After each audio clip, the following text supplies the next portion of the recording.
Imagine opening your eyes and hearing, "You fell fixing the barn, honey."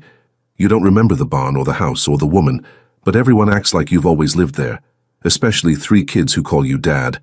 Now tell me, would you trust it or play along to uncover the truth? Because he plays along, and chaos becomes routine. The sun hadn't yet cracked the horizon when Owen Patterson's Land Rover ate up the miles of rural highway, leaving behind the last vestiges of civilization. His jaw was set, his knuckles white on the steering wheel, and his mind was already calculating the profit margins of his latest acquisition, or rather, what would become his latest acquisition by noon. 37,000 acres of prime agricultural land, currently divided among 12 family farms that had been hemorrhaging money for the past 3 years. Patterson Holdings would buy them out for pennies on the dollar, consolidate the properties, and flip the entire package to Agricorp International within 6 months. Conservative estimate, $42 million in profit. The numbers always made sense. People, on the other hand, were messy. His phone buzzed for the 15th time that morning. Owen ignored it. Marcus, his long-suffering assistant, would just have to wait. The man had a pathological need to confirm and reconfirm every detail, as if Owen hadn't built a billion-dollar empire on reading contracts once and making split-second decisions that left lawyers scrambling to catch up. At 39, Owen Patterson was everything his father had never been: successful, ruthless, and allergic to sentiment. The old man had been a farmer, working himself into an early grave trying to keep a failing operation afloat. Owen had learned exactly 2 things from watching his father's slow destruction. Land was power, and emotion was weakness. He'd gotten the land part down to a science. The emotion part had never been a problem. The GPS indicated 15 more miles to Millbrook, the largest of the farming communities he was about to dismantle. He'd meet with the holdouts, make his final offer, and be back in the city by dinner. Clean, efficient, profitable. Owen didn't see the deer until it was too late. The animal materialized in his headlights like a ghost, frozen in that split second of mutual recognition. He cranked the wheel hard left. The Land Rover responded, but the wet road didn't. The world became a kaleidoscope of sky, asphalt, and screaming metal as the vehicle left the road, caught air, and introduced itself violently to a drainage ditch. If this story is touching your heart, show your support. Leave a like, subscribe to the channel, and share it with your friends. Every action helps us keep bringing you new stories full of emotion. The last thing Owen Patterson remembered was the strange thought that his father would have said this was karma. Then, nothing. Harper Millbrook had been awake since 4:30, which was sleeping in by farm standards. She'd already fed the chickens, collected eggs, helped her father repair a section of fence that the ornery goat, Satan aptly named, had destroyed in the night, and was now trying to convince her 3-year-old twin nephews that oatmeal was in fact food and not a paste for art projects. "Come on, Mason, just 3 more bites," she coaxed, wiping a glob of oatmeal off her cheek that had definitely been flung with intent. Mason, a tiny dictator with her same brown eyes and his late father's stubborn chin, crossed his arms. "No. Yes. No. I'll let you help me gather eggs later," Harper tried. "No eggs. Want pancakes." His twin, Liam, saw an opportunity and immediately chimed in. "Pancakes, pancakes, pancakes!" From her high chair, 10-month-old Daisy, who had learned exactly 1 word and used it with alarming frequency, contributed helpfully. "No." Harper closed her eyes and counted to 10. She'd been counting to 10 a lot since her brother and sister-in-law died in that tractor accident 18 months ago, leaving behind 3 kids and a mountain of grief. Her parents had taken the children in without hesitation, and Harper, who'd been living in Nashville trying and failing to make it as a songwriter, had come home to help. She'd thought it would be temporary. That was before she'd fallen completely in love with these 3 tiny terrorists. Fine. Pancakes tomorrow. Today finish the oatmeal or no story time. Mason considered this. Liam looked to his brother for guidance. This was their dynamic. Mason led, Liam followed, and Daisy destroyed everything in her wake. 2 bites, Mason negotiated. 4. 3. Harper stuck out her hand. Deal. They shook on it, which was ridiculous and adorable, and made her heart hurt in that way that meant she was in too deep to ever leave. Her mother breezed into the kitchen, already dressed for her shift at the county hospital. "Any word from the lawyer?" Harper's stomach tightened. "Meetings this afternoon. All 12 families." The Patterson Holdings meeting, the one that would decide whether their community continued to exist or became another corporate acquisition statistic. Her mother's mouth pressed into a thin line. "Your father's not going. Says he'd rather lose the farm than beg." "It's not begging, Mama. It's negotiating. With a shark." Her mother grabbed her purse and keys. "That man has bought up half the farmland in 3 counties. He doesn't negotiate. He waits until you're desperate, then he takes everything." Harper had done her research. Owen Patterson was exactly as advertised. Brilliant, ruthless, and completely without conscience when it came to business. He'd started with nothing and built an empire by being smarter and more brutal than everyone else. He also, according to every photo she'd found online, looked like he'd been carved from granite and fury by a sculptor, with a preference for sharp angles and cold eyes. Not that it mattered what he looked like. He was still the man who was about to destroy everything her family had built over 4 generations. Her phone rang. Unknown number. "Hello? Ms. Millbrook, this is County General Hospital. You're listed as next of kin for a John Doe brought in early this morning. He had your family's address in his GPS." Harper's blood ran cold. "I don't understand. He was in a single vehicle accident about 3 miles from your property. No ID, no wallet, severe head trauma. He's stable but unconscious. We need someone to come down and see if you can identify him." Her mind raced. 3 miles from their property, coming from the direction of the city. A terrible, impossible thought crystallized. "I'll be right there," Harper said, already grabbing her keys. 45 minutes later, she stood in a sterile hospital room, staring down at the man in the bed. Even bruised and bandaged, even unconscious, she recognized him from the photos. Owen Patterson. The man who was supposed to destroy her community was lying in a hospital bed with no memory of who he was. And Harper Millbrook, who'd never told a lie bigger than "Yes, Grandma, your pie is delicious," suddenly saw an opportunity so audacious, so completely insane, that her songwriter brain immediately began crafting the most elaborate fiction of her life. "That's my husband," she heard herself say. The lie hung in the air like smoke, and Harper wanted to grab it back, stuff it down her throat, pretend she'd never opened her mouth. But the nurse was already nodding sympathetically, making notes on her clipboard, and the words "my husband" were now part of the official record. What had she done? "Mrs. Patterson, I'm so sorry you're going through this," the nurse said, her voice warm with practiced compassion. "The doctor will want to speak with you about his condition. He's stable, but the head trauma was significant." Patterson. The nurse had called her Mrs. Patterson. Harper's breakfast threatened to make a reappearance. What can you tell me?" Harper managed, moving closer to the bed because that's what a worried wife would do, right? The man, Owen, the enemy, the soon-to-be destroyer of everything she loved, looked disturbingly vulnerable under the harsh hospital lights. Someone had cleaned the blood from his face, revealing a strong jaw now shadowed with stubble, a straight nose that had probably been broken at least once, and a mouth that even in unconsciousness looked like it was used to giving orders. His chart said he was 6'3". In the bed he looked even larger, all broad shoulders and long limbs barely contained by the standard-issue hospital blanket. Severe concussion, possible traumatic brain injury. We won't know the extent until he wakes up. His CT scan showed some swelling but no bleeding. That's good news. The nurse checked the IV drip. "Has he had any previous head injuries that you know of?" No. Not that he told me. Not technically a lie. He definitely hadn't told her. "Any allergies?" "No. Please let that be true."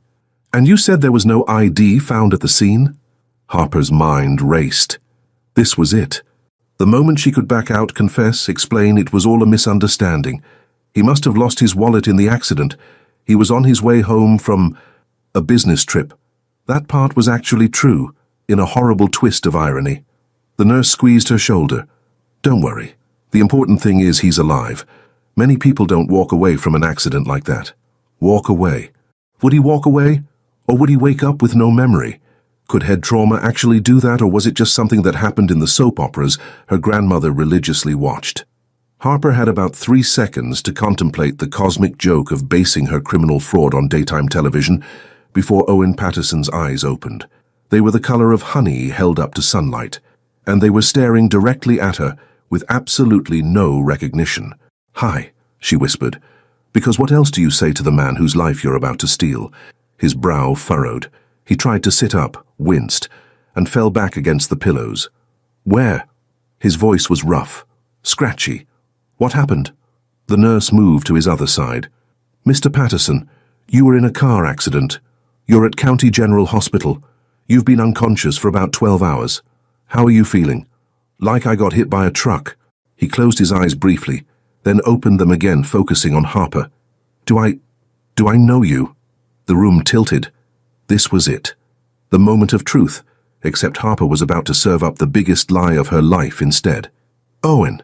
Her voice cracked on his name. It's me, Harper, your wife. Something flickered across his face. Confusion, maybe fear, definitely frustration. I can't. His hand went to his head and he flinched. Why can't I remember? The nurse's expression shifted from concern to alarm. Mr. Patterson, what's the last thing you do remember? A long pause. Too long. When he spoke again, his voice was tight with barely controlled panic. I don't know. I don't remember anything. Not the accident, not... His honey-colored eyes locked on Harper again, desperate. Not you. I should remember you. Why don't I remember you? Harper felt like she was free-falling. This was actually happening. Owen Patterson, billionaire land baron, had complete amnesia, and she just claimed to be his wife. It's okay, she heard herself say, reaching out to take his hand because a wife would do that. And dear God, his hand was huge and warm and very much attached to a living, breathing human being whose life she was hijacking. The important thing is you're okay. The memories will come back. Would they? She had no idea. She knew exactly nothing about amnesia, except what she'd absorbed from her grandmother's stories about soap opera characters who conveniently forgot entire decades of plot. Mr. Patterson, I'm going to page Dr. Morrison. He'll want to run some tests. The nurse was already heading for the door. Mrs. Patterson, stay with him. Try not to let him get agitated. And then Harper was alone with him. Owen Patterson stared at her like she was a puzzle he needed to solve. Harper, he said slowly, testing her name. We're married. Yes. The word came out barely above a whisper. How long? Oh no, she hadn't thought this through, at all. 5 years. Why 5 years? Why not 2 or 10? Her brain was malfunctioning. Do we have kids? Her heart stopped. Yes, 3. She'd just added 3 children to her lie. 3 real children who were currently at home eating oatmeal, or more likely wearing it, and who had no idea their Aunt Harper had lost her entire mind in a hospital room. Owen closed his eyes, and for a horrible moment, Harper thought he was going to cry. But when he opened them again, there was something else there, determination mixed with vulnerability, that made him look almost human. Tell me about them, he said. Tell me about us. Tell me who I am. And Harper Millbrook, who'd come to the hospital to identify her enemy, took a deep breath and began constructing the most elaborate fiction of her life, starting with the man in the bed who had no idea he was supposed to be destroying her world. Harper's mouth was dry as the Sahara, as Owen's honey-colored eyes waited for her to explain his entire life. To her life she was making up on the spot, like some deranged improv artist whose only preparation was binge-watching soap operas with her grandmother. We met 6 years ago, she began, her voice steadier than she felt. At the county fair. You were visiting from the city, taking a break from work, and I was selling our honey at the farmer's market. Owen's brow furrowed, like he was trying to pull the memory from somewhere it didn't exist. What do I do? For work? Oh, God. What would a simple farmer do? You help run the family farm. We grow corn, soybeans, and we have dairy goats. Please let him not ask technical questions about crops or goats, because her knowledge extended to, they eat things, and sometimes they scream. And the kids? His voice softened. Tell me about them. Harper's heart clenched thinking about Mason, Liam, and Daisy. Mason and Liam are 3, twins. They're spirited. That was putting it mildly. And Daisy is 10 months old. She just learned to say no and uses it for everything. A ghost of a smile crossed Owen's face. Sounds exhausting. It is, Harper said honestly, because that part wasn't a lie. But they're wonderful. You're wonderful with them. You read to them every night, even when you're dead tired from working the fields. She was describing the father she wished these kids had, the father they deserved. What happened before the accident? Owen's hand went to his head again, frustration evident in every line of his body. You were fixing the barn roof, lost your footing, fell, and hit your head on the beam. The lie was getting more elaborate. Soon she'd need a flowchart. We thought you were fine, but then you got dizzy and confused, so I brought you to the hospital. And my wallet? Must have fallen out during the fall. We'll find it when we get home. Home. To a place he'd never been. To meet children who weren't his, to live a life that was pure fiction. What had she done? Dr. Morrison chose that moment to enter, clipboard in hand and concern on his face. He was in his 60s, grey-haired, and had delivered half the babies in the county, including Harper. "Mrs. Patterson," he said, and Harper's stomach lurched again at the name. "Could I speak with you outside?" In the hallway, Dr. Morrison's expression was grave. "The amnesia appears to be retrograde and extensive. He's lost all autobiographical memory, but retained semantic knowledge. He knows what things are, just not his personal history. Will it come back? Possibly. These things are unpredictable. Could be days, could be months, could be permanent." He paused. "The best thing you can do is provide a stable, familiar environment. Don't push him to remember. Let him recover at his own pace." Harper nodded, guilt already eating her alive. "Can I take him home?" "Tomorrow if his vitals remain stable, but he'll need someone with him at all times for the first few weeks, and absolutely no stressful situations. His brain needs to heal. No stressful situations. Like finding out your entire life is a lie?" 3 hours later, Harper sat at her family's kitchen table, surrounded by her parents and her grandfather, trying to explain why she'd just committed what was probably several felonies. "You told them what?" Her father, James Millbrook, looked like he was about to have an aneurysm. He was a big man with a thick mustache and hands calloused from 40 years of farm work. Right now those hands were gripping the table like he might flip it. "That he's my husband," Harper said miserably. "That we've been married for 5 years and have 3 kids. Her mother, Sarah, sat down heavily. "Harper Louise Millbrook, what were you thinking?" "I was thinking," Harper said, hearing her voice rise, "that the man who was about to destroy our entire community, put 12 families out of their homes, and turn everything we've built into another soulless corporate farm was lying there with no memory, and maybe, just maybe, this was divine intervention." "Divine intervention?" her father sputtered. "This is fraud, kidnapping, identity theft." "It's an opportunity," said a new voice. Everyone turned to Grandpa Joe, who sat in his corner chair wearing his signature tweed cap, and a smile that suggested he'd heard better stories, but this one would do. "Pop, you can't be serious," James said. "Why not?" The old man's eyes twinkled. "The boy doesn't remember being a ruthless businessman, so we teach him to be something else, someone better, by lying to him." Sarah's voice was strained. "By giving him a chance to choose a different life," Grandpa Joe countered. "Maybe he wakes up and realizes he doesn't want to be the man who destroys communities. Maybe he becomes the man who saves one." Harper looked at her grandfather with something like hope. "You think it could work?" "I think," he said slowly, "that sometimes God works in mysterious ways, and sometimes those ways involve car accidents and convenient amnesia." He stood up, joints creaking. "But if we're doing this, we're doing it right. Every night, this family prays for forgiveness.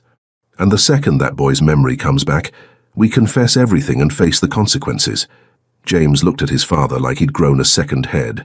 "You're actually suggesting we go through with this insanity?" "I'm suggesting," Grandpa Joe said, "that we have 4 months before Patterson Holdings forecloses on our properties. 4 months to either lose everything or try something desperate." He looked at Harper. "The girl's already jumped off the cliff. Question is, do we let her fall alone?" Sarah's hand found her husband's. "James, what if he's right? What if this man, without his money and power, is actually decent? And what if he's not?" James shot back. "What if he's exactly the same ruthless bastard, just confused? What then?" "Then we're no worse off than we already are," Harper said quietly. "But if there's even a chance—" "There are 3 children involved in this," her father interrupted. "Mason, Liam, and Daisy. What happens when they get attached to a man who's going to disappear?" That stopped Harper cold. She hadn't thought about that, or rather, she'd thought about it and shoved it down because it was too painful to consider. "We'll figure it out," she said, with more confidence than she felt. A long silence filled the kitchen. The clock on the wall ticked. Outside, the rooster crowed even though it was afternoon, because Hank the rooster had never quite figured out his job. Finally, James Millbrook stood up. "I don't like this. I don't like lying, I don't like fraud, and I really don't like the idea of my daughter playing house with a stranger." "Dad," He held up his hand. But I like losing the farm even less. And if your grandfather thinks this is divinely inspired insanity instead of just regular insanity, then—" He sighed heavily. "God help us all, but I'm in." Sarah nodded slowly. "We protect the children first. If he shows any sign of being dangerous—" "He won't," Harper said, then realized she had no basis for that claim. She didn't know Owen Patterson from Adam. She just knew he had honey-colored eyes and looked lost in a hospital bed. "Tomorrow we bring home a stranger and convince him he's one of us," James said grimly. "Anyone want to back out now?" No one moved. "Then heaven help us," he said, "because we're going to need it." Harper sat in the kitchen long after everyone else had gone to bed, staring at the photo of her brother on the mantel. "I hope I'm doing the right thing, Tommy," she whispered. "For your kids. For all of us." The photo didn't answer, but somewhere in her chest Harper felt the solid weight of a decision made. For better or worse, Owen Patterson was about to become a farmer, and she was about to become the world's most reluctant wife. Owen Patterson, or the man who thought he was a simple farmer named Owen Patterson, stepped out of Harper's ancient pickup truck and stared at what was apparently his home. The house was small, painted a faded yellow that suggested the paint job had been aspirational at best, with a wraparound porch that sagged slightly on one end. Chickens wandered freely through the yard. A goat was eating what looked like someone's work shirt off the clothesline. And the smell, a combination of animals, earth, and something baking that made his stomach rumble despite his confusion. "This is it," Harper said, her voice tight with something he couldn't identify. Nervousness? Fear? Guilt? Owen's head throbbed too much to analyze. What was he supposed to say? That it felt completely foreign? That every instinct he had was screaming that something was wrong? "Nice." Harper's laugh was short and sharp. "You don't have to lie. You always said the house needed work." Did he? Owen had no idea what he'd always said. He had no idea about anything except the crushing weight of emptiness where his memories should be. The front door burst open, and 3 small children erupted onto the porch like tiny tornadoes. "Daddy, Daddy!" The 2 identical boys, Mason and Liam, he remembered Harper saying, raced down the steps at full speed. Behind them, a tiny girl with wild curls bounced in her grandmother's arms, shrieking what sounded like "da-da-da." Owen froze. These were his children. He'd helped create these small humans. He must have held them as babies, changed their diapers, watched them take their first steps. And he remembered absolutely none of it. "Boys, careful," Harper called out, but it was too late. Mason and Liam hit Owen at knee height with the force of small, enthusiastic missiles.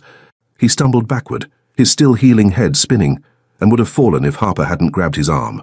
"Easy there, cowboy," she murmured, and something about her voice, low and warm close to his ear, sent a shiver down his spine that had nothing to do with head trauma. "You came back." Mason, or was it Liam, wrapped arms around Owen's leg. "Mama said you got hurt real bad." Owen looked down at the small boy clinging to him, dark hair sticking up at odd angles, face smudged with what might be jelly or possibly paint. His son. The word felt foreign and terrifying and somehow impossibly right. "I did get hurt," Owen said slowly, crouching down despite his protesting head. "But I'm okay now." The other twin, Liam, peered at him suspiciously. "Mama cried. We heard her in the bathroom." Harper's face flushed red. "Boys, why don't you help Daddy inside? Grandma made chicken and dumplings." The mention of food distracted the twins enough that they released Owen and raced back toward the house, arguing about who got to sit next to Daddy at dinner. Owen straightened carefully, his head swimming. "You cried?" "Of course I cried," Harper said, not meeting his eyes. "You're my husband. You had a serious accident." The word husband sent another jolt through him. This woman, with her long brown hair escaping from a practical ponytail, her worn jeans and flannel shirt, her face bare of makeup except for the worry etched around her eyes, was his wife. He tried to find something familiar in her features, some spark of recognition. She had a small scar on her chin, barely visible. Had he been there when she got it? Had he kissed it? Had he— "We should go inside," Harper said abruptly. "Everyone's waiting." The inside of the house was organized chaos. The living room featured a couch that had seen better decades, a coffee table covered in coloring books and crayons, and walls decorated with children's artwork and family photos. Owen moved closer to one photo, a wedding picture. Him and Harper, younger, smiling at the camera. She wore a simple white dress and he wore a suit that looked uncomfortably tight. They looked happy. Why couldn't he remember? Owen, come meet the family. An older woman emerged from the kitchen, wiping her hands on her apron. She had Harper's eyes and a warm smile that made something in his chest ache. I'm Sarah, your mother-in-law, though you always call me Mama Sarah. She pulled him into a hug that smelled like cinnamon and comfort. Behind her, a man with a thick mustache and suspicious eyes extended his hand. James Millbrook, welcome home, son. The words were right, but the tone suggested James was reserving judgment on whether Owen actually belonged there. An elderly man in a tweed cap appeared from around the corner, eyes twinkling with something that looked disturbingly like amusement. And I'm Joe, but you call me Grandpa, or sometimes Old Man when you think I can't hear you. Owen shook his hand, noting the firm grip that belied the man's age. I'm sorry, I don't remember. Nonsense! Grandpa Joe waved off his apology. You'll remember when you're meant to. Until then, we'll just make new memories. Dinner was overwhelming. The twins argued over everything. Daisy threw food with alarming accuracy, and Grandpa Joe told increasingly outlandish stories that Owen suspected were entirely fabricated. Harper sat beside him, tense and quiet, occasionally touching his arm when the noise got too loud, as if checking he was okay. Each touch sent electricity through him that he didn't understand. After dinner, after bath time, where he learned that 3 small children could displace approximately 70 gallons of water onto the bathroom floor, after story time, where Mason corrected every single thing Owen read because that's not how Daddy does the voices, Harper led him to what was apparently their bedroom. It was small, and there was only one bed. Of course there was only one bed. They were married. Married people shared beds. That's how it worked. So why did Harper look like she might be sick? I'll take the floor, Owen said immediately. What? No, you have a head injury. You need to... Harper. He stepped closer, and she backed up until she hit the dresser. They were inches apart now, close enough that he could see the flecks of gold in her brown eyes, smell the vanilla scent of her shampoo. I don't remember you. I don't remember us. I'm not going to... I won't. He struggled to find words. I'll take the floor until I remember. Something flickered across her face. Relief? Disappointment? Both? That's... She swallowed hard. That's very considerate.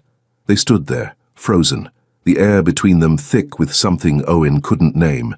He found his eyes dropping to her mouth, wondering what it would feel like to kiss her. They were married. Surely he'd kissed her thousands of times. He should know the shape of her lips, the taste of her. He leaned in slightly, testing. Harper's hand flew up, pressing against his chest. Wait, I'm sorry, I just thought... The doctor, she said quickly, her breathing uneven. He said you need to avoid stressful activities. Anything that could raise your blood pressure or... Kissing my wife is stressful? Apparently everything is stressful when you have a brain injury. Her voice pitched higher. He was very clear. No excitement. No exertion. No... anything for at least a few weeks. Owen frowned. That seems excessive. Well, I'm not a doctor, but I'm also not going to risk your recovery because I'm impatient. She squeezed past him, putting the bed between them like a barrier. So, floor. Rest. Doctor's orders. She was lying. Every instinct he had, and apparently those survived amnesia, told him she was lying. But why would she lie about something like that? Harper, I need to go check on Daisy, she said, already heading for the door. Make yourself comfortable. Extra blankets in the closet. And she was gone, leaving Owen standing in a strange bedroom that was supposed to be his, in a house full of people who were supposed to be his family, married to a woman who couldn't look him in the eye. Something was very, very wrong. But as Owen lay on the hard floor later, listening to the unfamiliar sounds of the house settling around him, he realized something else. He wanted it to be real. This life, these people, this woman who flinched every time he got too close, he wanted it to be his. Even if he couldn't remember a single moment of it. Owen's first full day as a farmer started at 5 in the morning, when a rooster that apparently had a personal vendetta against sleep screamed directly outside the bedroom window. He jolted awake on the floor, every muscle protesting, his head pounding. For one blissful second, he thought maybe he'd wake up and remember everything. Instead, he woke up to the same blank void where his life should be, and the sound of Harper's breathing from the bed above him. He'd lain awake for hours last night, listening to her toss and turn, wondering what kind of marriage they had where his wife seemed terrified to be in the same room with him. Owen? Her voice came from above, sleep rough and somehow more intimate than anything that had passed between them. "You awake?" "Courtesy of your rooster." "That's Hank. He's an overachiever." The bed springs creaked as she sat up. "Welcome to farm life. It only gets louder from here." She wasn't kidding. Within minutes, the house exploded into chaos. Grandpa Joe was clanging pots in the kitchen, singing something that might have been a hymn or a drinking song. The twins thundered down the hallway arguing about who got the blue cup. Daisy wailed from her crib like a tiny, furious alarm system. Owen pulled himself up from the floor, wincing. Everything hurt. "Are you okay?" Harper appeared in the doorway, already dressed in worn jeans and a plaid shirt, her hair pulled back in a no-nonsense braid. She looked fresh and alert and completely comfortable in this chaos that made Owen feel like he'd been dropped into an alternate universe. "Define okay?" She almost smiled. "Almost. Come on. Breakfast. Then your dad wants to show you around the property. Apparently, you need to remember how things work around here." James Milbrook's version of showing him around turned out to be a 4-hour boot camp designed to test whether Owen was actually a farmer or had been playing one on TV. "This here's the milking parlor," James said, gesturing to a building that smelled like exactly what Owen expected, a building full of goats to smell like. "You milk 12 goats every morning and evening. Think you remember how?" Owen stared at the goats, who stared back with unnerving rectangular pupils and expressions that suggested they were judging him. "No." "Figured." James grabbed a stool and demonstrated with efficient, practiced movements. "Your turn." 30 minutes later, Owen had been head-butted twice, kicked once, and had accomplished exactly nothing except making the goats angry and himself frustrated. "You used to be able to do this in your sleep," James observed unhelpfully. "Well, I can't now," Owen snapped, his patience fraying. He grabbed the bucket and tried again, approaching a particularly mean-looking goat that Harper had identified as Princess with what he hoped was confidence. Princess waited until Owen was perfectly positioned, then kicked the bucket directly into his face. "Son of a... language!" Harper appeared from nowhere, fighting what looked like a smile. "The kids repeat everything." Owen wiped milk off his face and glared at Princess, who bleated triumphantly. "That goat is evil. She's particular. You have to talk to her first." "Talk to her." "Yes, she likes compliments." Owen looked at Harper to see if she was joking. She wasn't. "You want me to compliment a goat?" "If you want milk, yes." This was insane. His entire life was insane. Owen turned to Princess and, feeling absolutely ridiculous, said, "You're a very pretty goat." Princess stared at him. "Your fur looks nice today." "Nothing." Harper sighed and moved closer, her arm brushing his as she reached past him toward Princess. "Like this." Her voice dropped to something soft and warm. "Hey there, pretty girl. Looking beautiful this morning." "Yes, you are. Such a good girl." Princess immediately calmed, pressing into Harper's hand. "Are you kidding me?" Owen stared. "That actually works. Animals know when you're being sincere." Harper's eyes met his, and for a moment something passed between them. Amusement, maybe connection, definitely heat.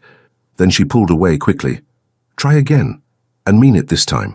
2 hours later, Owen had successfully milked 4 goats, mucked out 3 stalls, fixed a fence that had personally offended him by falling apart when he looked at it, and discovered muscles he didn't know existed. He was also starting to suspect that whoever he'd been before the accident had never done a single day of farm work in his life. The way James watched him struggle, the careful patience in his instructions, the complete lack of expectation, it all felt like teaching, not reminding. "You're doing good, son," James said as they finished securing the fence. "Better than I expected, honestly." "What do you mean?" James hesitated. "You've been distracted lately. Work's been on your mind more than the farm. It's good to see you focusing again." "Work? What kind of work did he do?" Harper had mentioned the farm, but something about James's tone suggested there was more to the story. Before Owen could ask, Mason and Liam came tearing around the barn, covered in mud and shrieking with laughter. "Daddy, Daddy, come see what we found." "It's a frog," Liam shouted. "I found it," Mason corrected. "And you both found it," Owen said, letting them drag him toward whatever amphibian disaster awaited. The frog turned out to be enormous, green, and highly uncooperative. It took 15 minutes of the 3 of them crawling through the mud before Owen finally caught it, more by luck than skill. "You got him," Mason cheered. "Can we keep him?" Liam asked hopefully. "No," Harper called from the porch, Daisy on her hip. The last time we kept a frog, he escaped and Grandpa found him in his coffee. That was one time, Mason protested, one time too many. But she was smiling, and when her eyes met Owen's, both of them covered in mud, the twins hanging off his arms, something shifted in her expression, something soft and sad and achingly tender. Lunch was loud, chaotic, and oddly perfect. Grandpa Joe told stories about Owen's childhood that Owen was 90% sure were completely fabricated. Sarah fussed over everyone, making sure plates were full and hearts were fuller. James discussed crop rotation with the intensity of a military strategist, and Harper sat beside Owen, close enough that their arms brushed, occasionally wiping food off his shirt when Daisy's aim proved true, laughing at her grandfather's jokes, looking more relaxed than she had since he'd woken up in the hospital. Owen found himself watching her more than was probably appropriate, the way she tucked her hair behind her ear when she was thinking, how she cut food for the twins without being asked, the soft sound of her laugh when Grandpa Joe made a particularly terrible pun. She caught him staring. What? Nothing, just... He searched for words, trying to memorize it. All of this. Her smile faltered. Owen, I know I can't remember the past, but maybe I can start building new memories. Would that be okay? Harper's eyes filled with tears. She blinked back quickly. Yeah, that would be okay. Under the table, her hand found his and squeezed once before letting go. It was the first time she'd touched him voluntarily since the hospital, and Owen felt it like an electric shock straight to his chest. That night, after the kids were asleep and the house finally quiet, Owen found Harper on the porch swing staring out at the dark fields. Can't sleep? He asked. She startled. Just thinking. He sat beside her, careful to maintain distance. The swing creaked under their combined weight. About what? Everything, nothing. She pulled her knees up, wrapping her arms around them. Do you feel it? That something's wrong? His heart stopped. What do you mean? Your life. Does it feel like it fits? This was it. His chance to tell her that no, nothing felt right, that every instinct screamed that he was living someone else's existence.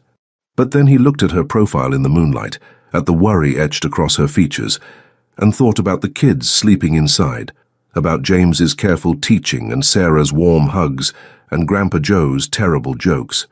It's starting to, he said quietly. Harper turned to face him, and in the darkness he couldn't read her expression. Owen, I need to tell you something. A cry from inside. Daisy, awake and unhappy about it. I'll get her, Harper said, already standing. Harper, wait. But she was gone, leaving Owen alone with the night and the growing certainty that his wife was hiding something. The question was, what? And the more terrifying question, did he really want to know? By the end of week 2, Owen had developed calluses on his hands, a permanent ache in his lower back, and an unhealthy competitive relationship with Princess the goat. He'd also developed an inconvenient and growing obsession with his wife. It started innocently enough, watching how she moved through the morning routine with the efficiency of a general commanding troops. How she could calm Daisy's screaming with nothing but a soft song. The way she'd bite her lower lip when concentrating on something, leaving a little indent that made Owen want to smooth it away with his thumb. Then came the moments that weren't innocent at all. Like yesterday, when she'd reached past him to grab a jar from the top shelf, and he'd caught the scent of her shampoo mixed with something uniquely her. He'd frozen, barely breathing, hyper-aware of how close she was, how easy it would be to turn his head and press his lips to the curve of her neck. Or this morning when she'd emerged from the bathroom in just a towel, hair dripping wet, and walked directly into him in the hallway. She'd gasped, hands flying to his chest to steady herself. For 3 heartbeats they'd stood there, his hands on her bare shoulders, her eyes wide and startled, before she'd mumbled an apology and fled. Owen was losing his mind.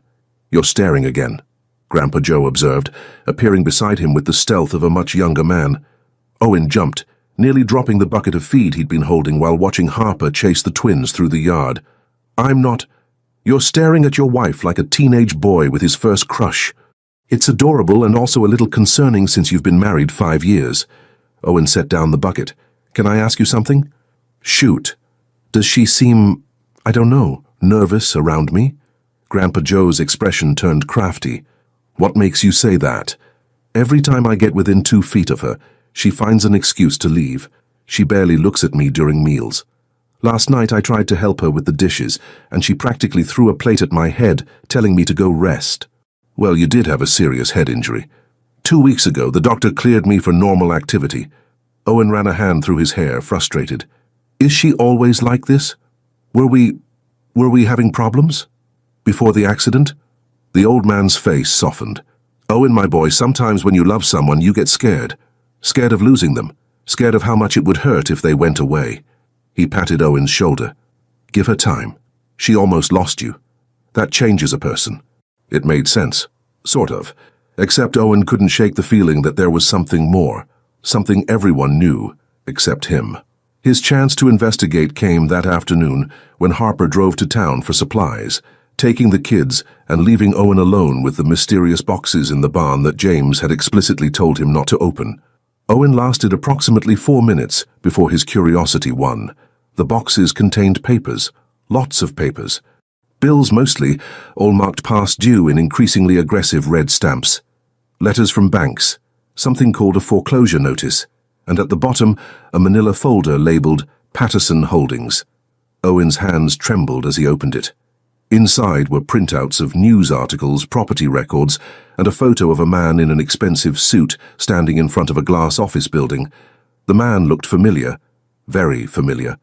Owen was staring at his own face, but this wasn't him.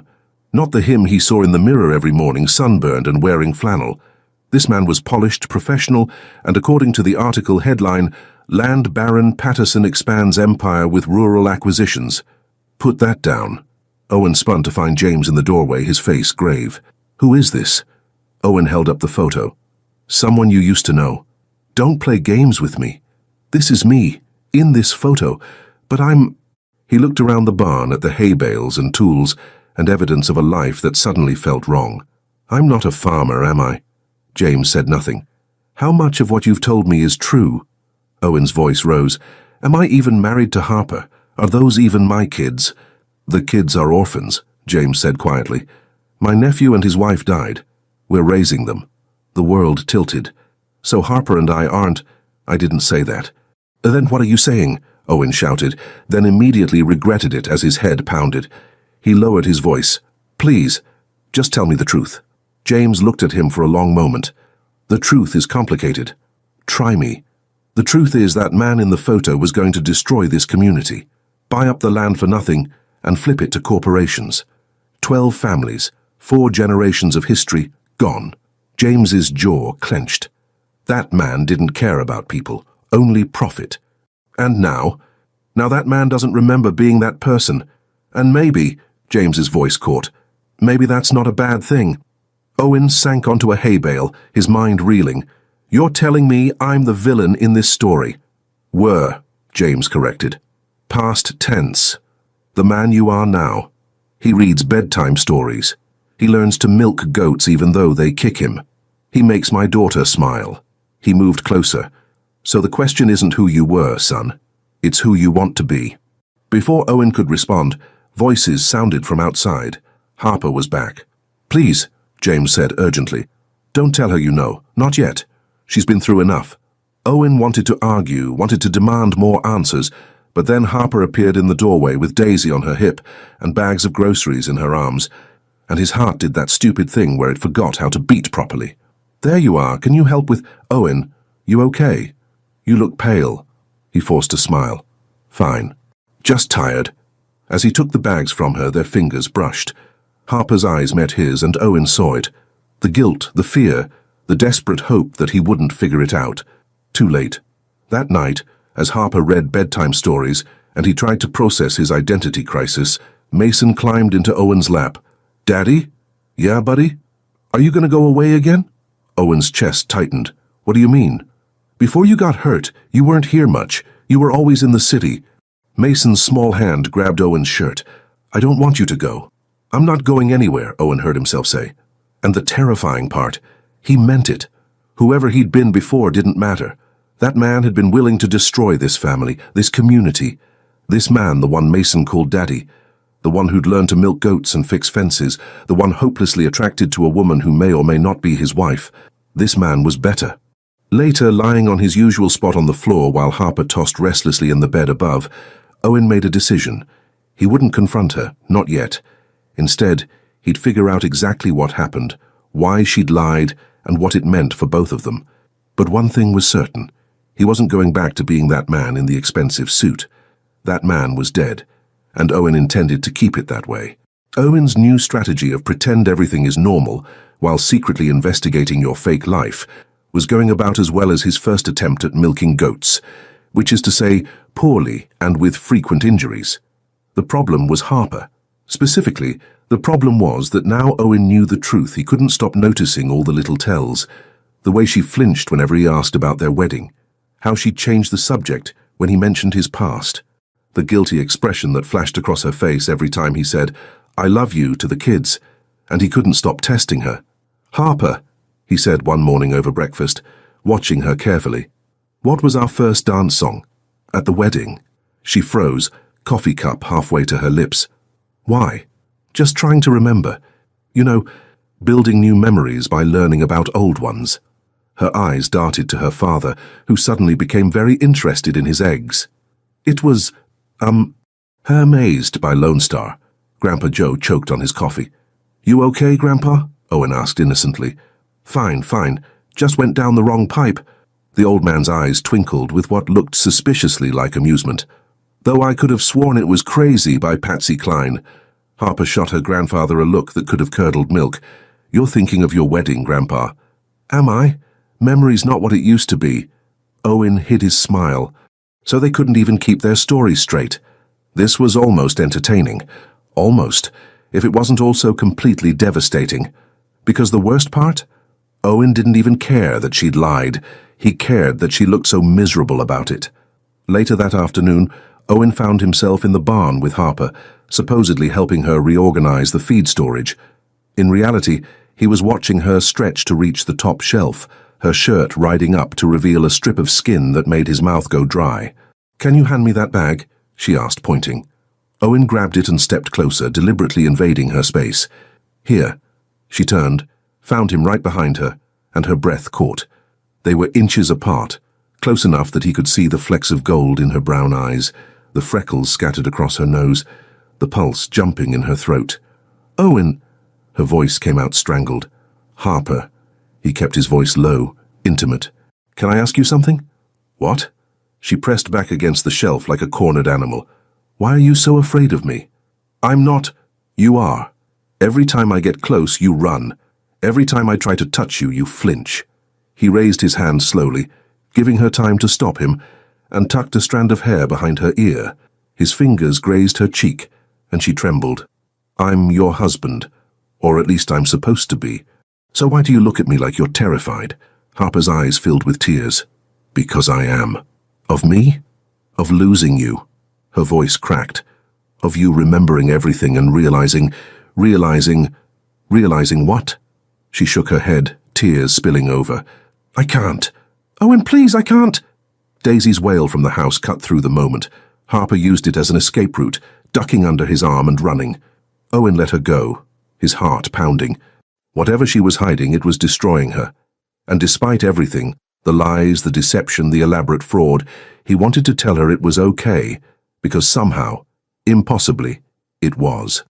That evening, disaster struck in the form of Mason's brilliant idea to help by letting all the chickens out of their coop.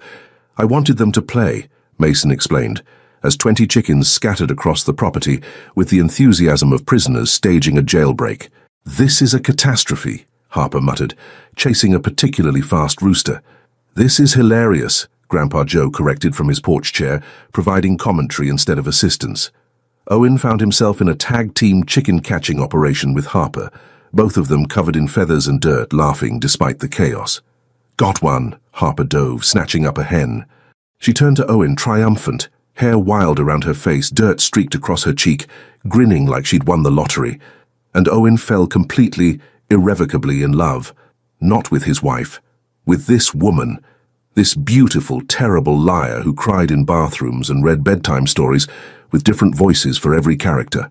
This woman who'd taken on 3 kids and a failing farm and apparently a billionaire with amnesia and somehow made it all work. "What?" Harper asked, her smile faltering at his expression. "Nothing, you just..." You have a feather in your hair." He reached out, plucked it free, but didn't step back. They stood there in the chaos of squawking chickens and shouting children, just looking at each other. "Owen," she whispered, "we can't." "Can't what?" "This. Whatever this is." "Why not?" "Because—" She bit her lip. "Because when you remember everything, you're going to hate me." "I don't think that's possible." "You don't know what I've done. Then tell me." For a moment he thought she might. Her mouth opened, the words right there, ready to spill out and end this elaborate charade. Then Liam appeared, holding a chicken upside down by its feet. "Daddy, look!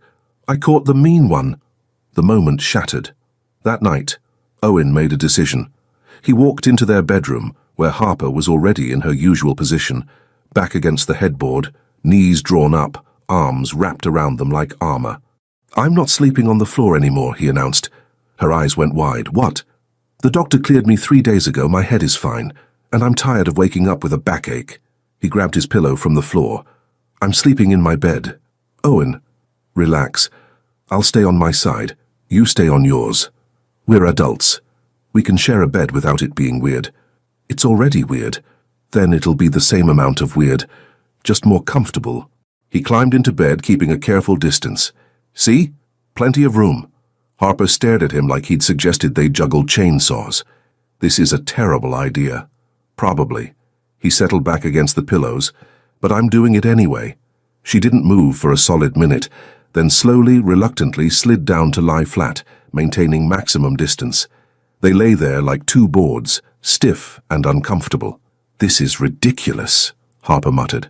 "Completely ridiculous," Owen agreed. "We look like we're afraid of cooties. Speak for yourself, I'm comfortable. You're so far on the edge you're going to fall off." "Am not." "Are too." Owen turned his head to look at her and found her already looking at him, and suddenly they were both laughing, quiet and breathless, the absurdity of the situation overwhelming. "This is insane," Harper said, wiping tears from her eyes. "Which part? The shared bed or the fake marriage?" She went very still. "What?" Owen's heart stopped. Had he actually just said that out loud? "I meant the whole situation, with my memory." He tried to recover. "Everything feels fake when you can't remember it." Harper relaxed slightly, but something in her eyes suggested she wasn't entirely convinced. "Yeah, I guess it does." They lay in silence after that, both pretending to sleep, both very much awake. And despite everything, the lies, the deception, the elaborate fraud, Owen had never felt more at home in his life, which was probably the saddest and most pathetic thing about this whole situation. He was falling in love with a life that wasn't his, and a woman who wasn't really his wife. But God help him, he didn't want to give it up. Not now. Maybe not ever. Sharing a bed with Harper was torture. Not because she snored, she didn't, or hogged the blankets, she did, but Owen found it endearing. No, it was torture because she was right there, warm and soft and smelling like vanilla, and something uniquely her, close enough to touch but might as well have been on another planet. The first morning, Owen woke to find her curled against him, her head on his chest, one arm thrown across his stomach. His heart had nearly stopped. She looked peaceful in sleep, her face relaxed, lips slightly parted, completely unguarded in a way she never was when awake. He'd lain there for 20 perfect minutes, barely breathing, memorizing the weight of her against him. Then she'd woken up, realized where she was, and launched herself backwards so fast she'd fallen off the bed. "I'm fine," she'd squeaked from the floor, face flaming red. "Totally fine, just—" and needed to get up anyway. Since then, she'd built a wall of pillows down the center of the bed that would have made medieval castle architects weep with envy. Owen found it hilarious and heartbreaking. "You know," he said on the third night, eyeing the pillow fortress, "at this point you might as well sleep on the floor. The pillows are a reasonable precaution." "Against what?" "Me sleepwalking over to your side." "Against—" She waved her hand vaguely. "Accidental touching. God forbid we accidentally touch. We might spontaneously combust." Harper's face turned red. "It's not about that."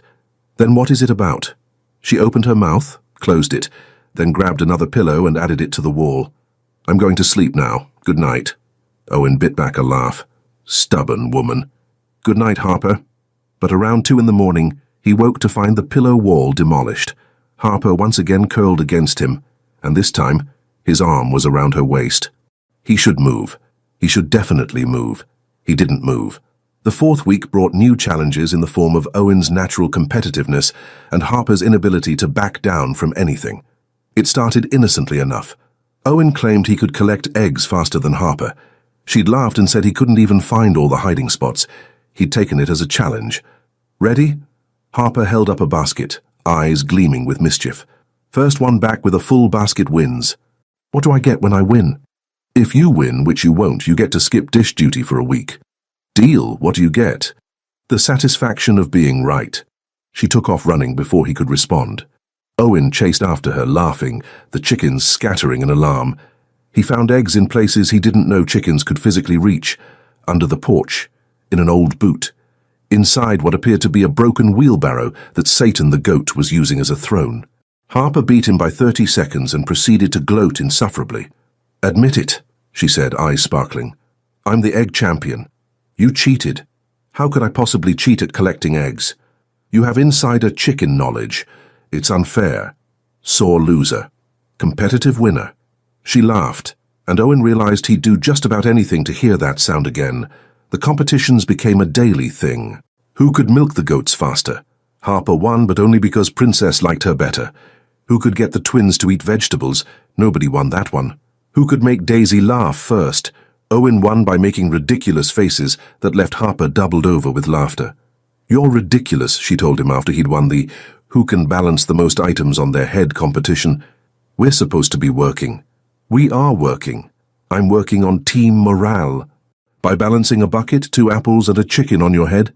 The chicken was ambitious, I'll admit that. She shook her head, but she was smiling. Really smiling. Not the fake smile she gave when she was nervous, or the sad one that appeared when she thought he wasn't looking. A real, genuine, reach-her-eyes smile. Owen was in serious trouble. That evening, as Harper bathed the kids and Owen helped Grandpa Joe fix the porch railing, the old man spoke quietly. So you know, don't you? Owen's hand stilled on the hammer. Know what? Don't play dumb, boy, you figured it out. Maybe not all of it, but enough. Owen set down the hammer. How long have you known that I know? Since you asked about the wedding song. Nobody forgets their wedding song that quickly, amnesia or not. Grandpa Joe chuckled. My Harper's a terrible liar, always has been. Can't keep a story straight to save her life. Then why did you let her do this? Because that girl has spent her entire life taking care of everyone else. Her brother's kids, this farm, her parents. She needed to do something for herself, even if she disguised it as protecting the community. He looked at Owen sharply. Question is, what are you going to do about it? I don't know. Do you want to go back? To your old life? Owen thought about it. Really thought about it. The man in those photos had money, power, respect. He'd built an empire. But that man had been alone. No, Owen said quietly. I don't want to go back. Then don't. It's not that simple. Sure it is. You get a choice, boy. You can be the man you were or the man you've become. But you can't be both. That night, Owen lay in bed listening to Harper's breathing, the demolished pillow wall between them a monument to her internal struggle. She was asleep finally, curled on her side facing away from him. Slowly, carefully, Owen reached across the space and placed his hand over hers. She didn't wake up, didn't pull away. And for the first time since waking up in that hospital, Owen felt like he might actually be exactly where he belonged, even if it was based on the most elaborate lie anyone had ever told. The weekly farmers' market changed everything. Harper had insisted Owen come along, despite his protests that he'd be more useful staying home with the kids. But James and Sarah had agreed to babysit. Grandpa Joe had given Owen a meaningful look that suggested this was important, and Harper had grabbed his hand and pulled him toward the truck before he could argue further. Her hand in his, voluntarily, for a full 7 seconds before she realized what she'd done and snatched it back like she'd touched a hot stove. Progress. The market was chaos, vendors shouting prices, children weaving between stalls, the smell of fresh bread and honey mixing with livestock and earth. Harper transformed, greeting everyone by name, laughing at jokes Owen didn't understand, completely in her element. Harper Millbrook. A woman with grey hair and a wide smile pulled Harper into a hug. And this must be your husband. I heard about the accident, dear. How are you feeling? Owen opened his mouth, but Harper jumped in. "Much better, Mrs. Chen. This is Owen. Call me Susan, please. Harper talks about you constantly. Owen did this, Owen did that." She winked at Harper. "Someone's smitten." Harper's face turned the color of a tomato. That's not... We should set up the booth." As Harper fled, Susan leaned closer to Owen. "She's been through a lot, that girl. Lost her brother, came back from the city to help. We're all rooting for you two." The weight of the community's investment in their fake relationship settled on Owen's shoulders like a physical thing. They spent the morning selling goat cheese, honey, and vegetables. Owen watched Harper haggle with the skill of a seasoned negotiator, laugh with elderly customers, and patiently explain to a little girl why she couldn't take home a baby goat. "You're staring again," Harper murmured during a lull. "Just admiring my wife's business acumen." She flinched at wife. "Stop it." "Stop what?" "Being this." "This?" He stepped closer, deliberately crowding her space. They were in public, surrounded by people. She couldn't run. "What exactly am I being?" "Perfect." Her voice cracked.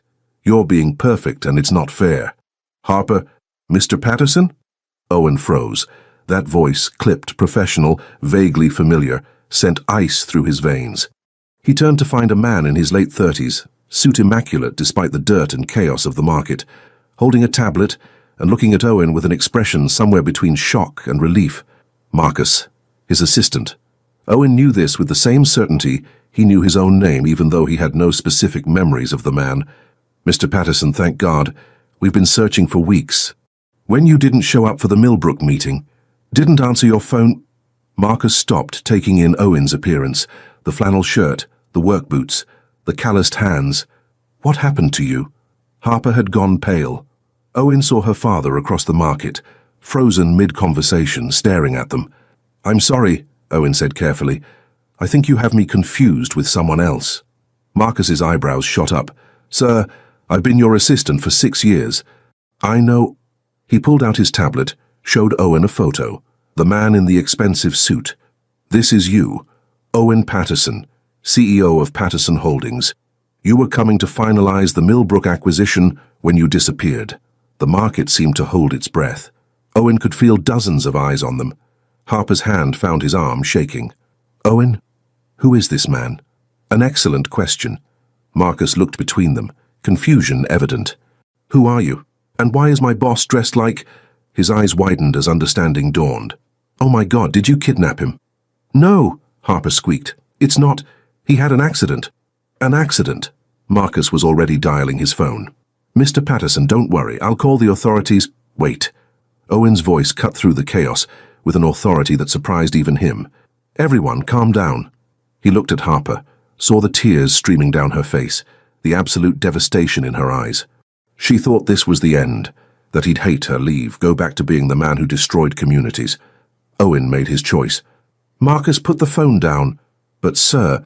"I said, put it down." Owen's tone left no room for argument. "You're right. I had an accident. Lost my memory. These people..." He pulled Harper closer, felt her trembling against him. "This woman found me, took care of me, brought me into her home. Then why didn't she contact us? Why the charade of..." Marcus gestured at Owen's clothes, the market booth, Harper's hand in his. "Because I asked her not to." The lie came easily. Too easily. "When I woke up, I didn't know who I was. And when I found out..." He met Marcus's eyes. "I didn't want to go back." Silence. Then, "Sir, you have a company. Responsibilities. The Millbrook deal alone is worth 40 million. Cancel it." "I'm sorry." "The Millbrook deal. Cancel it. All of it. Every acquisition in this region." Owen felt Harper's sharp intake of breath. "In fact, I want you to set up a meeting with our legal team. I want to establish a foundation, something to help struggling farms stay afloat instead of buying them out." Marcus looked like Owen had suggested they all start speaking Mandarin. "Have you lost your mind?" "Actually," Owen said slowly, "I think I might have found it. Mr. Patterson, with all due respect, you're clearly not yourself. You need medical attention, probably psychiatric evaluation. What I need," Owen interrupted, "is for you to do what I'm asking. Can you handle that, or do I need to find a new assistant?" Marcus's mouth opened and closed like a fish. Finally, I'll make the calls." "Good. Give me 2 weeks to wrap things up here, then I'll come back to the city. We'll sort everything out. Owen squeezed Harper's hand. But things are going to be different. I'm going to be different. After Marcus left, muttering about head injuries and liability, Harper turned to Owen with wide, disbelieving eyes. What did you just do? Bought us time. Owen. Not here. He nodded toward the crowd of curious onlookers. Let's go home. We need to talk. The drive home was silent. Harper's hands gripped the steering wheel so tightly her knuckles were white, and Owen realized that the easy part was over. Now came the hard part, telling her he knew everything, and that he'd chosen her anyway. They made it exactly 3 steps into the house before Harper broke. I'm sorry. The words tumbled out like a dam bursting. I'm so sorry. I never meant it was supposed to be temporary, just until we figured out how to stop you from destroying everything. But then you were so good with the kids, and you learned to milk the goats, even though Princess hates everyone, and you fixed the fence without complaining, and you... She was crying now, ugly crying, her whole body shaking. You became the man I wished you'd always been, and I fell in love with you, and I'm the worst person in the entire world. Owen blinked. Of all the confessions he'd expected, I fell in love with you hadn't been on the list. Harper, no, let me finish. I need to... You deserve to know everything.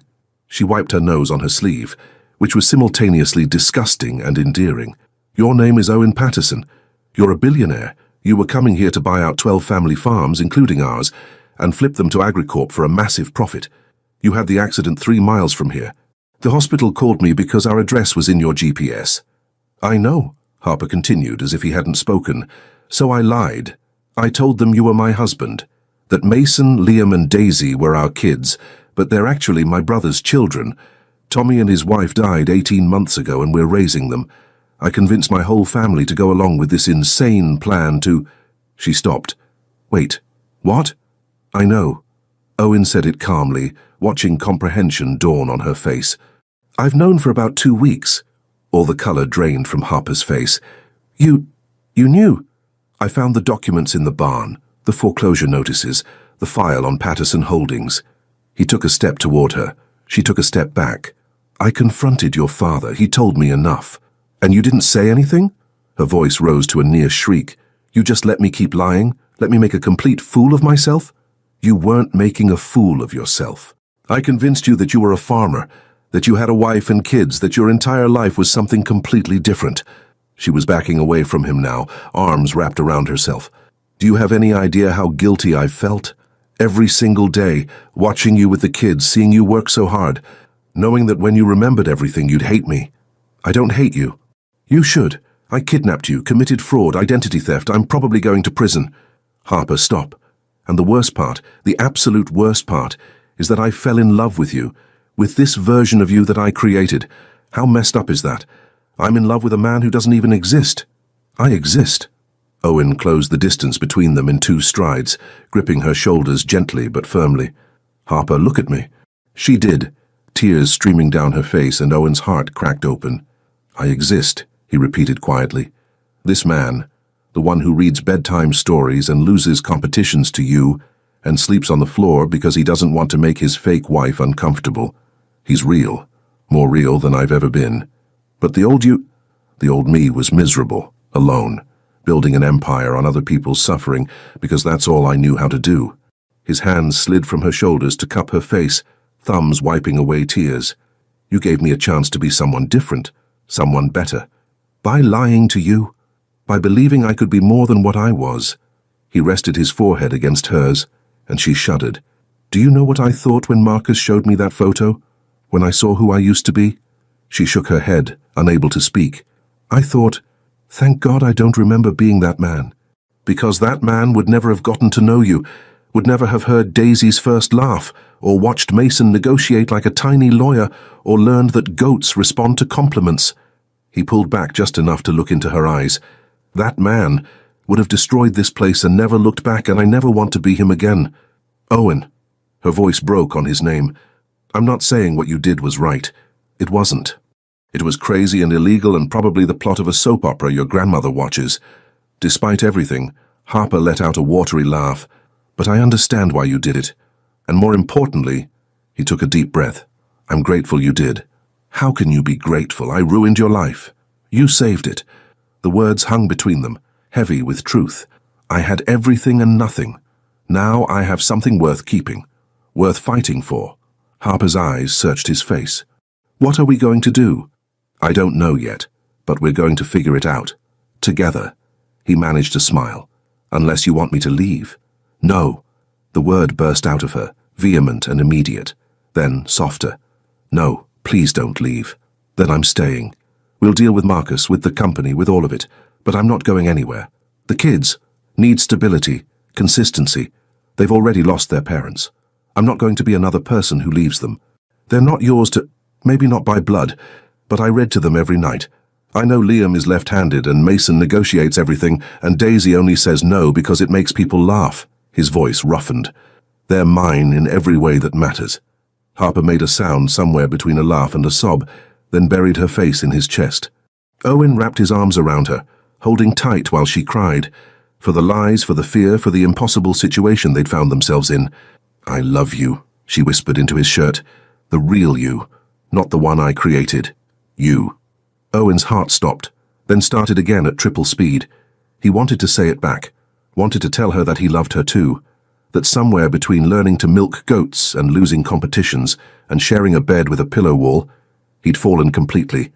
But not yet, not while she was still crying, still broken with guilt.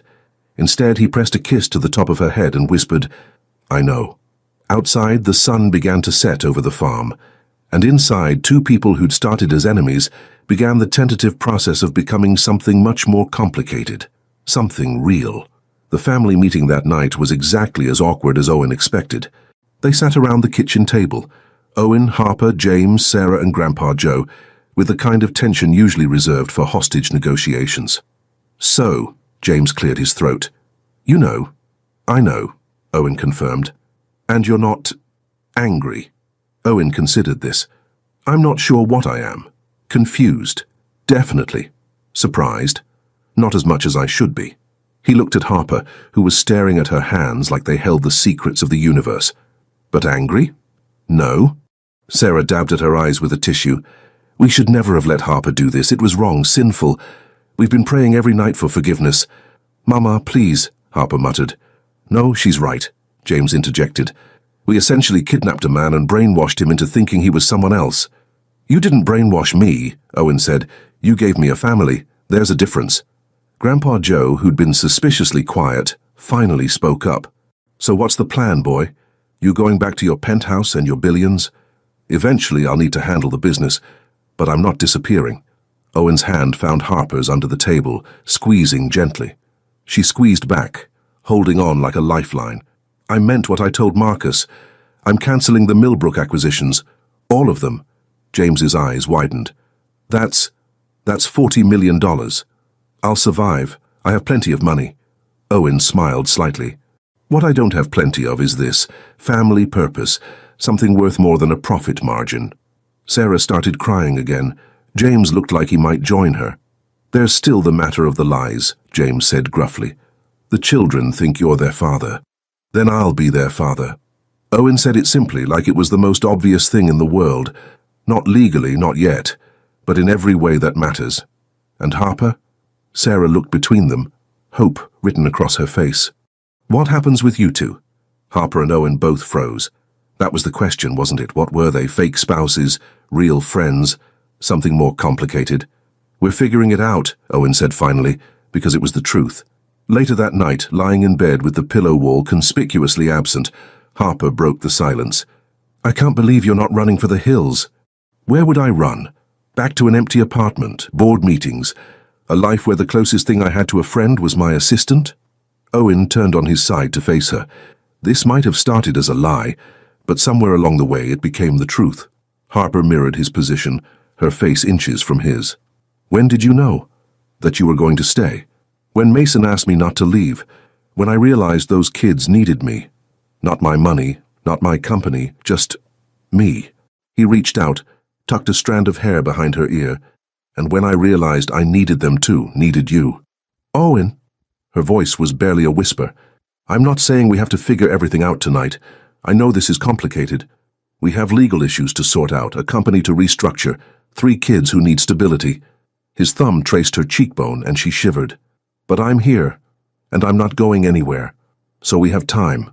Time for what? For this to become real. For us to become real. He paused. If that's what you want. Is that what you want? Harper, I've spent the past 2 weeks sleeping next to you, watching you destroy pillow walls in your sleep because even unconscious you can't stay away from me. I've fallen in love with the way you negotiate with tiny dictators, how you sing to Daisy when you think no one's listening, the face you make when Princess actually cooperates. His voice dropped lower. So yes, that's what I want. Harper's eyes filled with tears, the good kind this time. You love me, hopelessly, completely, against all logic and reason, even though I'm a liar and a kidnapper. Especially because you're a liar and a kidnapper. It takes a special kind of crazy to pull off what you did. He grinned. I respect the commitment to the bit. She laughed, then sobered. I love you too. I've been terrified to say it, but I do. So much it scares me. Good. Fear means it matters. They lay there, faces inches apart, the air between them electric with possibility. Owen could kiss her. Should kiss her. Wanted to kiss her so badly his entire body ached with it. But not yet. Not when everything was still so raw, so new, so fragile. Good night, Harp, he whispered. Good night, Owen. Neither of them moved away. Neither of them closed their eyes for a long time. And when Owen finally drifted off, it was to the sound of Harper's breathing and the certainty that he was exactly where he belonged. The next few days passed in a strange limbo. Owen fielded increasingly frantic calls from Marcus, who seemed convinced his boss had suffered a psychotic break. Harper worked the farm with nervous energy, jumping every time Owen entered a room like she expected him to announce he was leaving. The kids sensed something had changed, but couldn't articulate what. Mason became clingy, Liam more quiet than usual. Only Daisy remained blissfully unaware, continuing her reign of cheerful destruction. On the 4th day, Owen found Harper in the barn, supposedly organizing supplies but actually just moving things around aimlessly. You're thinking too loud, he said, making her jump. I'm allowed to think. You're worrying. There's a difference. He came up behind her close enough that she could feel his warmth. Talk to me. What if this doesn't work? What if you go back to the city and remember who you really are and realize this was all a mistake? Owen turned her around, hands on her shoulders. First, I know who I really am. I'm Owen Patterson, reformed land baron, current goat milker, and in love with a woman who once convinced me I was someone else entirely. His eyes held hers. Second, the only mistake would be walking away from this. You say that now? Harper, I cancelled $40 million in deals. I'm restructuring my entire company. I told my board of directors, via speakerphone while milking Princess, that we're pivoting to agricultural support instead of acquisition. He smiled. I'm all in. Question is, are you? She looked up at him, this man who'd somehow become everything, and made her decision. Yes, she whispered. I'm all in. Good. His hands slid from her shoulders to her waist, pulling her closer. Because I have plans. What kind of plans? The kind that involve you, me, 3 kids, and maybe eventually making this whole marriage thing legal. He grinned at her shocked expression. Too fast. Absolutely insane. Perfect, we're already committed to the theme. And there in the barn that smelled like hay and goats and possibility, surrounded by the evidence of their impossible situation, Harper finally let herself believe it might actually work. That lies could become truth. That mistakes could become miracles. That love could grow from the strangest soil. Owen's memories started coming back in pieces. Not the accident, not the hospital. Those remained frustratingly blank. But other things, random things, the taste of expensive scotch. The layout of his office, the name of his first acquisition, fragments of his old life bleeding into his new one like watercolors in rain. He didn't tell Harper, partly because he didn't want to worry her, mostly because he was terrified that remembering who he'd been might change who he'd become. But Harper, being Harper, noticed anyway. You've been quiet today, she said one evening after the kids were in bed. They were on the porch swing, a position that had become their nightly ritual. Close but not touching, comfortable but charged with unresolved tension. Just thinking. About? Owen debated lying, then remembered where lies had gotten them. I'm starting to remember things, little things, nothing important, but... Harper went very still. But it's scary. Terrifying. He looked at her. What if I remember being that man, and can't find my way back to being this one. Then I'll remind you. She said it with such fierce certainty that Owen's chest tightened. Every single day if I have to. Harper, I'm serious. You think I'm going to let you go back to being some corporate raider after you've learned to milk goats and lose egg-collecting competitions to me? She poked his chest. Not happening. Owen caught her hand, holding it against his heart. What did I do to deserve you? You learned to compliment Princess. That's basically the highest form of personal growth. He laughed, then pulled her closer. She came willingly this time, tucking herself against his side, her head on his shoulder. They sat like that, swaying gently, listening to the night sounds of the farm. Owen. Her voice was small. Yeah? When are you going to kiss me? He nearly fell off the swing. What? She sat up, facing him, cheeks pink but eyes determined. You said you loved me. I said I loved you. We sleep in the same bed. Without the pillow wall now, I might add, and we're supposedly married. And you... She gestured helplessly. You keep pulling back. Why? I didn't want to rush. It's been 6 weeks. 6 weeks of you looking at me like I'm water and you're dying of thirst, and then backing off. Her voice rose slightly. So either you don't actually want to kiss me, which fine, or you're being noble and waiting for the right moment, which is very sweet, but also very frustrating. Owen stared at her. This beautiful, impossible woman who'd kidnapped him and lied to him and given him everything he'd never known he wanted. You think I don't want to kiss you? His voice came out rough. I don't know what to think. You're very confusing. Harper, I have thought about kissing you approximately every 5 minutes for the past month. I've thought about it while milking goats, while reading bedtime stories, while fixing fences. I've thought about it so much that Princess actually headbutted me yesterday because I got distracted. Harper's eyes widened. Then why haven't you? Because once I start, I'm not going to want to stop. He cupped her face, thumb stroking her cheekbones. Because you deserve better than a man who doesn't remember his own life. Because I wanted to be sure, absolutely sure, that this was real. And are you? Sure. I've never been more sure of anything. Then kiss me, you idiot.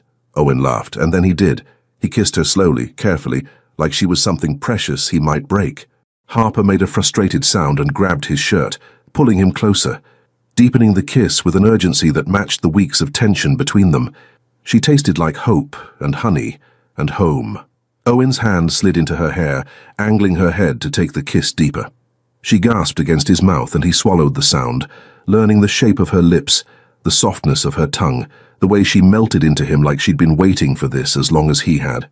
When they finally broke apart, both breathing hard, Harper's eyes were bright with unshed tears. Okay, she whispered. That was worth the wait.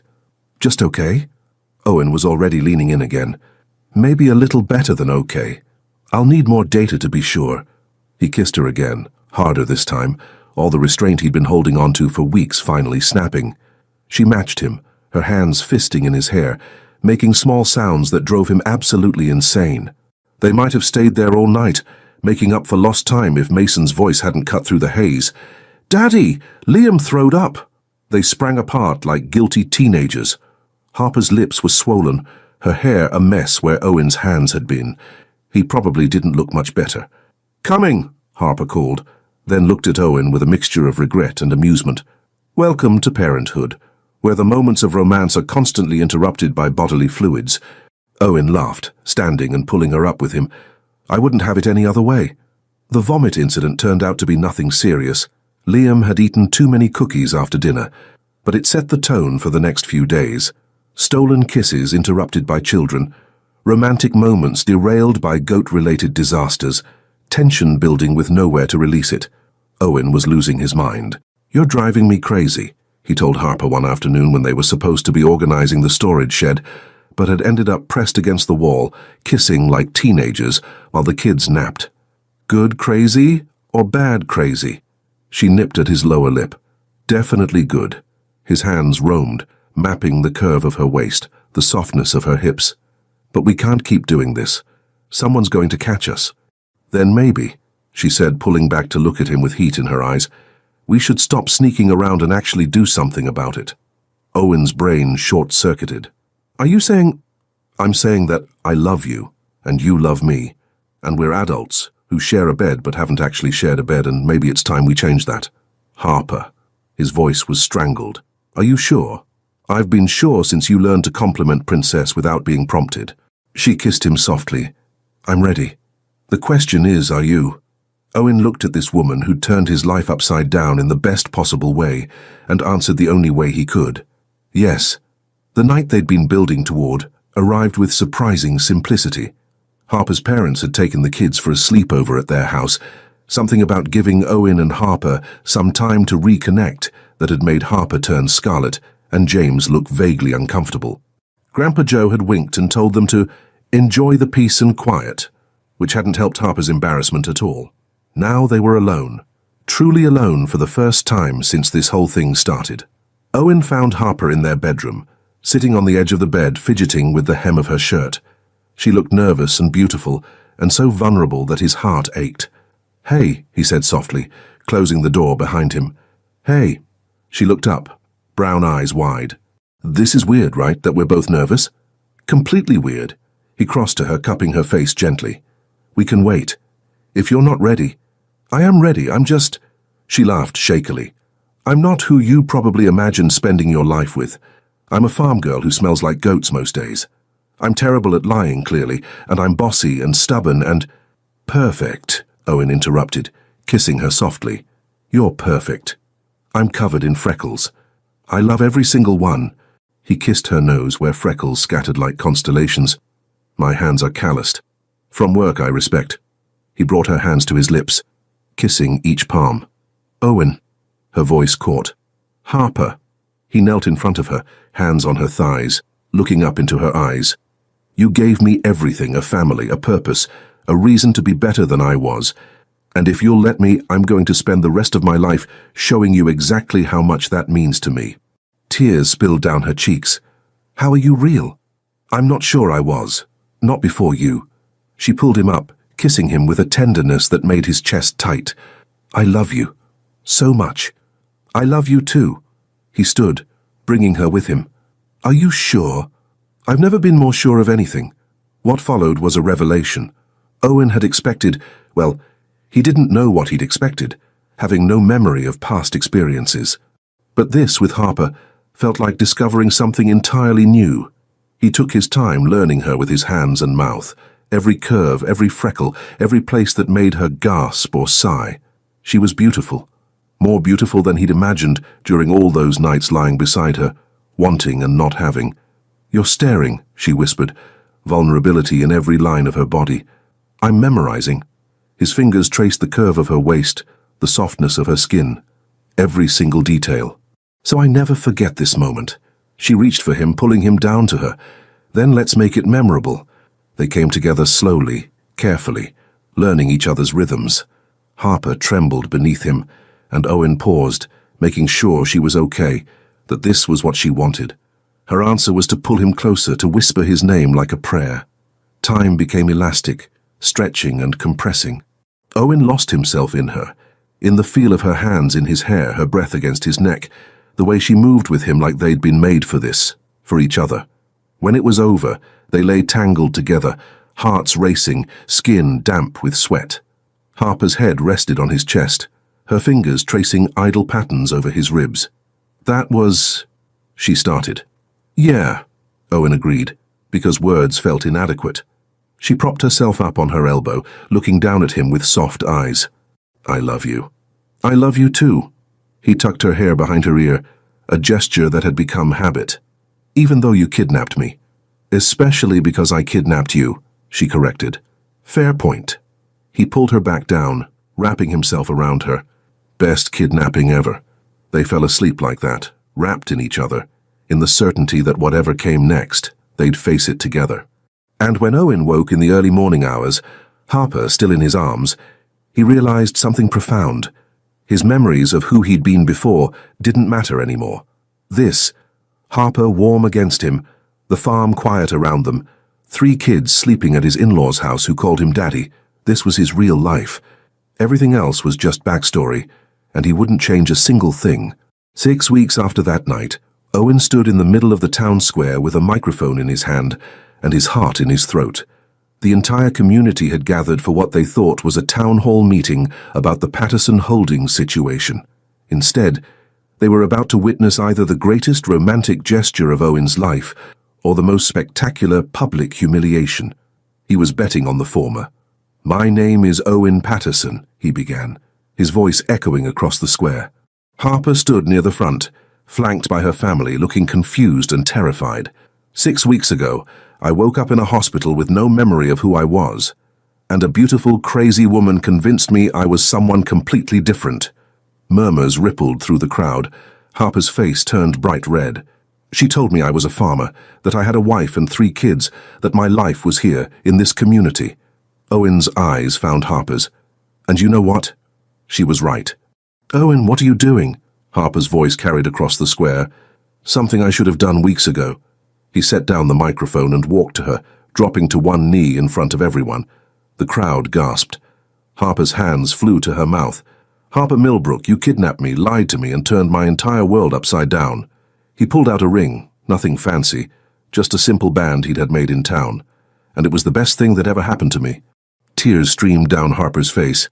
"I know we're not really married. I know those kids aren't technically mine. I know this whole thing started as an elaborate con to save your community." He smiled. "But somewhere between learning to milk goats and losing every competition to you, it became real. You became real, we became real." "Owen, let me finish."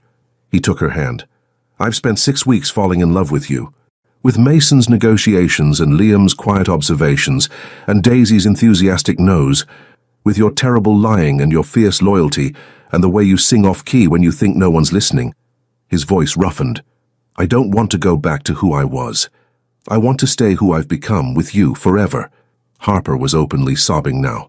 "So Harper Millbrook, will you do me the honor of making this fake marriage real?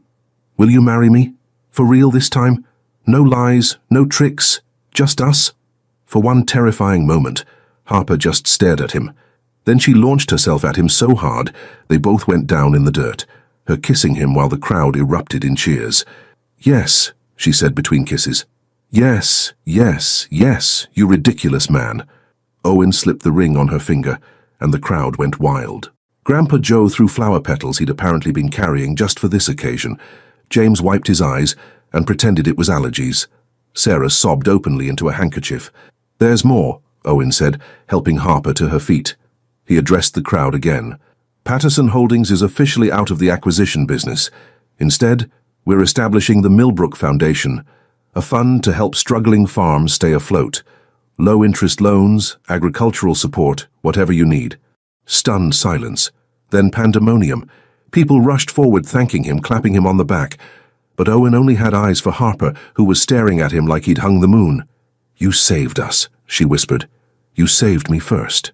4 months later, Owen woke to Harper humming in the kitchen of their city penthouse, a compromise that let him handle business during the week while staying connected to the farm every weekend. The apartment had been transformed. Gone were the sterile modern decorations. In their place, photos of the farm, the kids' artwork, a corner dedicated to Harper's absurd collection of farm-themed throw pillows. He found her at the stove, wearing one of his shirts and nothing else, cooking breakfast while the morning sun streamed through the windows. Her hand rested on the small curve of her belly, barely there yet, but growing. "Morning," he murmured, wrapping his arms around her from behind, his hands covering hers on their baby. "Morning." She leaned back into him. "The kids called. They want to know when we're coming to the farm." "Tonight." I cleared my schedule. He kissed her neck. "Can't miss Mason's soccer game. He'll be thrilled. He's been practicing his victory dance." "Of course he has." They stood there, comfortable in the routine they'd built, the life they'd created. "Owen?" Harper turned in his arms. "Yeah?" "Are you happy?" He looked at her, his wife for real now, carrying his child, the woman who'd changed everything. "I didn't know what happiness was until you lied to me about being married." She laughed. "That's the weirdest romantic statement ever." "Well, we're a weird couple. Fake marriage turned real. Reformed billionaire turned part-time farmer. 3 kids who think the whole story is hilarious. They do not know the whole story. Mason figured it out. He's too smart for his own good." Harper groaned. "What did you tell him?" "The truth, that sometimes adults make mistakes that turn out to be the best things that ever happened." He kissed her softly. "And that I love his Aunt Harper. Sorry, his mom, more than anything in the world. You're going to make me cry and I just did my makeup." "Too late." He wiped a tear from her cheek. But you're beautiful when you cry. Liar.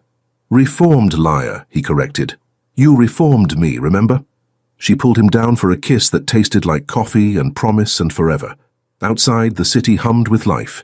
This weekend, they'd go back to the farm, to the kids and the goats and the chaos. Owen would compete with Harper over meaningless things and lose happily. They'd read bedtime stories and chased chickens and fall asleep tangled together. And every moment would be real, built on the foundation of the most elaborate lie anyone had ever told. The lie that had somehow become the truest thing in Owen's life. Leave your comment and share this story with someone special. It truly helps us keep bringing new stories to you. And if you want to follow every chapter of this emotional journey, subscribe to the channel and turn on the notification bell. Your support makes all the difference.